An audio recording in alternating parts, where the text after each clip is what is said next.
बिच्छू और कछुए की कहानी। एक दफ़ा का जिक्र है कि एक कछुए और बिच्छू की दोस्ती हो गई। एक दिन कछुआ बिच्छू से कहने लगा कि मुझे नदी के पार जाना है, तुम यहाँ ठहरो, मैं अभी वापस आता हूँ। बिच्छू ने कहा, मैं अकेला यहाँ पर क्या करूँगा, मैं भी तुम्हारे साथ चलता हूँ। कछुए ने कहा, बहुत अच्छा, मेरी पीठ पर बैठ जाओ। बिच्छू कछुए की पीठ पर बैठ गया। कछुआ पानी में तैरने लगा।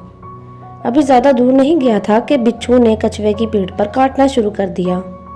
बिच्छू ने कछुए से पूछा, ये तुम क्या कर रहे हो? बिच्छू बोला, ऐ मेरे दोस्त, मैं अपनी आदत पूरी कर रहा हूँ। मेरी आदत है कि मैं हर एक को डंग मारता हूँ, ख्वाह वो मेरा दोस्त हो या दुश्मन। कछुए ने यह सुनकर पानी में गोता लगाना शुरू कर दिया। जब बिच्छू डूबने लगा तो उसने कछुए से पूछा, ये तुम क्या कर रहे हो?